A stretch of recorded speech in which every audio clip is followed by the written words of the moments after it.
posicionados em Deus, na sua vontade, a abundância, e as coisas começam a se encaixar, começa a ter restituição do que foi tirado, porque às vezes você olha para trás e você fala, puxa vida, perdi 10 anos, e às vezes você olha para trás e fala, puxa, perdi aqui, poxa, podia ter feito aquilo ali, mas já foi. Mas Deus, ele tem capacidade de restituir. Você pega um Caleb, 40 anos perdido num deserto, por coisa que nem foi ele que fez, mas com 85 anos o velhinho vai lá e arrebenta. Foi restituído. Aquilo que era dele, ele conquistou. Aquilo que era dele, ele tomou posse. Sabe por quê? Porque ele estava em Deus, estava confiando em Deus, estava em aliança com Deus. E é isso que Deus quer, certo? Aquele que busca o Senhor, ele tem fartura sim. Eu não estou falando de uma teologia da prosperidade, eu estou falando de bênçãos que vêm sobre aqueles que são filhos de Deus. Onde a palavra fala que nós não vamos ficar pedindo emprestado, mas nós vamos emprestar. Entende? Esse é todo o diferencial. Mas por que eu não vou pedir emprestado, vou emprestar? Porque quando tiver uma situação difícil, antes de eu procurar o homem, eu vou procurar primeiro a Deus.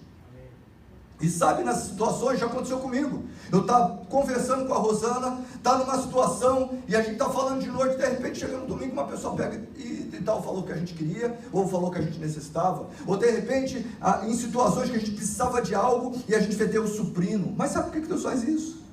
Porque eu procurei nele, porque a gente colocou a nossa ansiedade nele, e não nos homens.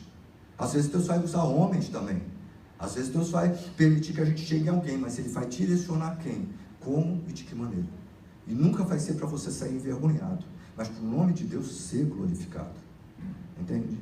Então, quando nós buscamos a Deus, sempre vai ter fartura. Aquilo que você precisa para aquele momento, aquilo que é necessário, não é? Às vezes a pessoa está precisando de uma geladeira, e aí você comenta com os irmãos, eu não estou a geladeira, o outro já está o fogão, o outro já faz isso, ou então você nem fala, e de repente, alguém falou, então estava uma geladeira lá parada, você sabe de alguém que quer? E aí você vem a bênção para a tua mão. Isso é fartura, é você precisar e ter vindo do Senhor. Só que depois disso vem o melhor, gente. Porque, como eu falei, as bênçãos materiais, elas vão tão rápido, o nosso tempo vai tão rápido, mas tem as bênçãos espirituais. Isso é o mais importante. A bênção espiritual é o mais importante. E hoje Deus quer levantar uma igreja santa, sabe? Uma igreja transformada, uma igreja que não esteja ali simplesmente porque é legal, uma igreja que está ali porque ela quer buscar o Senhor, ter um encontro com o Senhor e ter um relacionamento com Deus.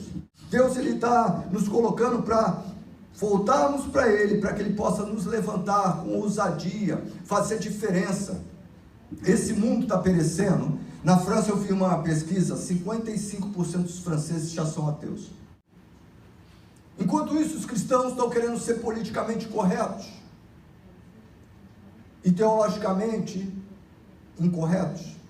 Politicamente correto é não falar de Jesus, é não confrontar o pecado, é não falar das coisas que estão erradas e é passar a mão na cabeça. Não é importante você estar aqui na igreja, né?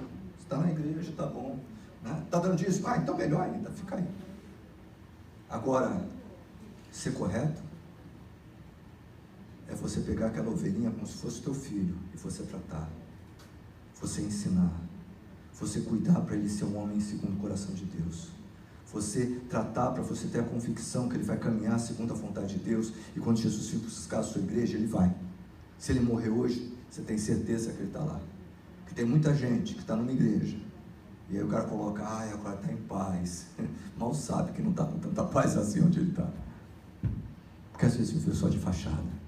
É tempo de despertarmos como igreja, é tempo de abrirmos os nossos olhos, entendermos que nessa parte final, onde tanta gente está com comichão nos ouvidos para escutar aquilo que Deus quer falar, ou melhor, que ele pensa que Deus quer falar, e ele fica escutando um monte de coisa, é tanta gente deixando a igreja, tanta gente achando que pode ser crente em casa, ser igreja em casa. Eu sou igreja, então não preciso estar na igreja.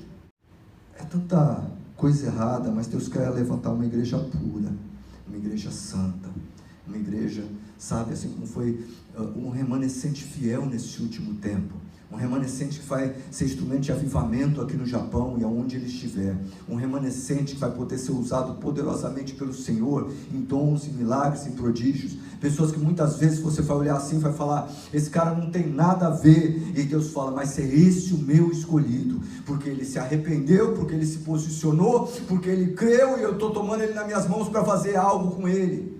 Eu tenho certeza que essa palavra que Deus tem trazido hoje aqui, porque Ele quer fazer isso com a nossa vida. Ele não tem prazer na morte do ímpio, mas Ele tem alegria em nós.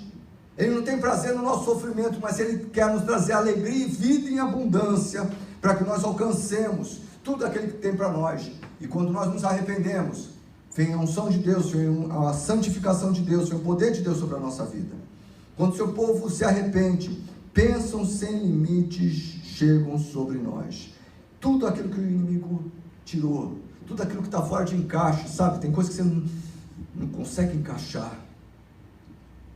E Deus chega para você e fala, eu vou encaixar agora. Eu vou fazer um novo agora. Eu vou modificar essa situação. Eu vou transformar essa situação. E é interessante. Algumas coisas você realmente não sabe que precisa ser consertado. Mas a grande maioria das coisas você sabe que precisa ser consertado, só que muitas vezes você prefere continuar do mesmo jeito que você está. E hoje Deus está querendo que você, mesmo que você não se sinta capaz de deixar o que está te prendendo, mesmo que você não se sinta capaz de mudar aquela situação na tua vida, pedir perdão para o Senhor e falar, ajuda-me. E você vai ver Deus mudando a tua vida e te ajudando, Deus mudando a tua vida e te transformando. Quando a gente busca a Deus e a justiça dele em primeiro lugar, gente, todo o resto é acrescentado.